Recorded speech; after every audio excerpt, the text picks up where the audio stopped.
What's up, everybody? Welcome back. Hope everybody's having a great day or night whenever you're watching this. I know I am. I want to talk about the top 5 NFL receivers for next season because I think this is a very hard thing to judge and who I think it'll be. Before I get into it, if you're new to the channel, please subscribe. And if you enjoy this kind of content, please like the video.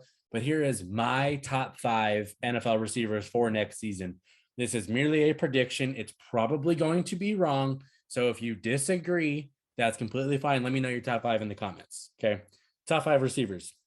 Number 5, I got Mike Evans, and he's always like the most overlooked guy for some reason. He puts up like the most consistent stats of anybody over the last like 8 or 9 years.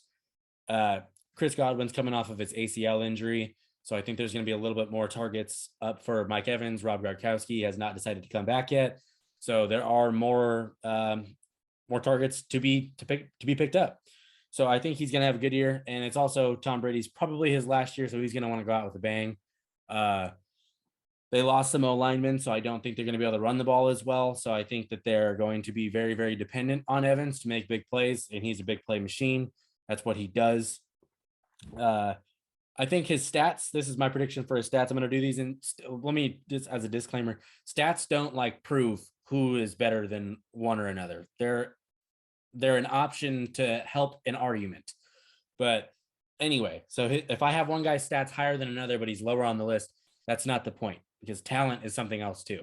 And situation matters and all that good stuff, right? But anyways, Mike Evans stats, what I think he's going to do, I think he's going to have about 80 catches, 1,150 yards, and about 13 TDs. I think his TDs is going to go up and his yards will go up, and his catches we don't know how great Godwin's going to be when he gets back. And the Rob Gronkowski possibly not being there, and the targets might be higher. So I got Mike Evans at 5. Number 4, and let me say this, with the top 4, I think you can shift all of these guys around. All of these guys can be number 1, and all of them can be number 4. So just take that with a grain of salt. Number 4, I have Cooper Kupp. I think there's going to be a little bit of a Super Bowl kind of hangover for him, and because he had one of the most historic seasons ever, and it's really, really hard to duplicate historic seasons. So I think he's going to have a little bit of a dip. Allen Robinson's coming to the team too. Odell Beckham Jr. hasn't re-signed yet, but he probably will.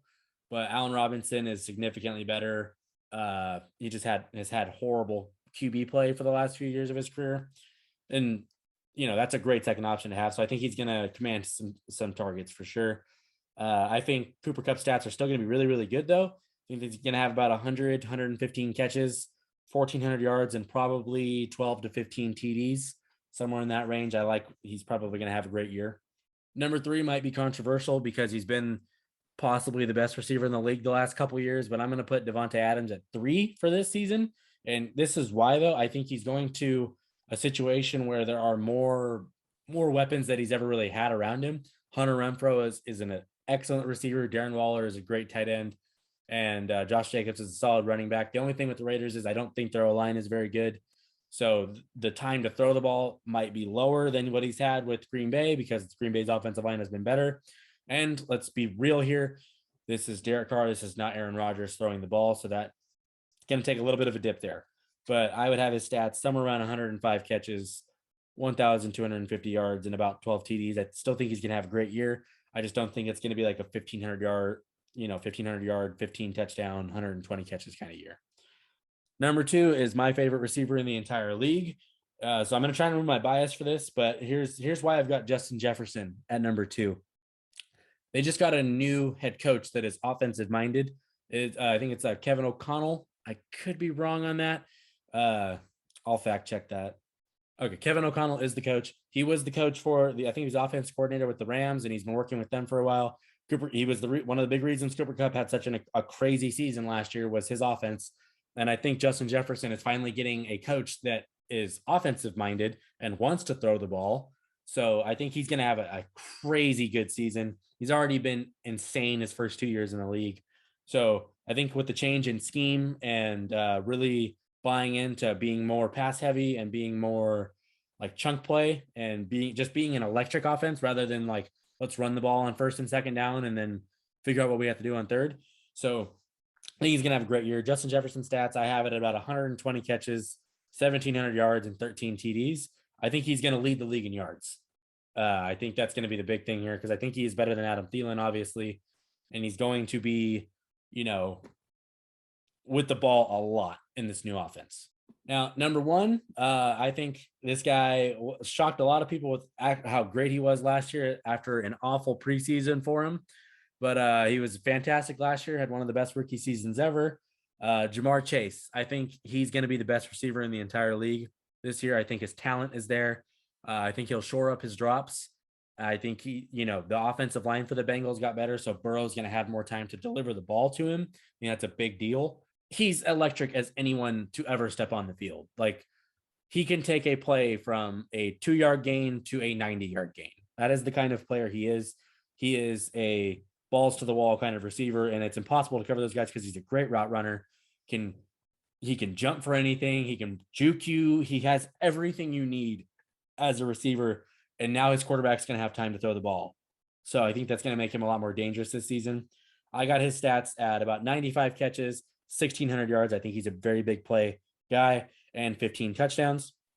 So he doesn't have the most catches on the list. He doesn't have the most yards, and he's tied for most TDs in my projection. But I just think the way you got to remember what his team is going to look like around him. He's going to have T. Higgins. He's going to have Tyler Boyd, Joe Mixon. Those guys are all going to be big parts of the offense. So him having this kind of season would be really, really crazy. And I think he's going to do it. You can disagree. And if you do, that's perfectly fine. Like I said, 1 through 4, I think is very, very debatable. And you can have Jamar at 4. And I wouldn't say you're necessarily wrong. This is just my prediction and projection for what I think he's going to do this season, because he was great last year. And now he's got a quarterback with time to throw the damn ball finally. So he's going to have more time to get open, more time to make big plays. And he's going into his second year now. He's played 1 year. He got to the Super Bowl. He knows what it's like to lose in the biggest game. He knows what he has to do in the offseason in order to prepare himself a little bit. He knows what he's going into this year. So I think that bodes well for him. Honorable mention, guys. I think there's guys like Stephon Diggs that could be in this conversation. I'm really curious to see what Michael Thomas does this season. I think he could be potentially really, really good. He was one of the best receivers in the entire league last we really saw of him. There's a lot of guys that you can put in here. Tyreek Hill, Keenan Allen, A.J. Brown. There's a lot of names. But these 5 are the 5 that I'm most confident in for next season to be the best receivers on the field in the entire league. If you disagree, that's completely fine. Let me know who your top 5 is. And if you have different guys on here, why you don't have some guys I have on here. It's all good debate. It's just what it is. If you're new to the channel, please subscribe. If you enjoy this kind of content, please like the video. I really, really appreciate it. If you want to interact with me on Twitter, I'll put my Twitter handle at the bottom of the screen. And this next NFL season looks to be amazing. So I can't wait to watch fantasy football. I'm just hoping I can get one of these guys on my team. I'm done here. Peace.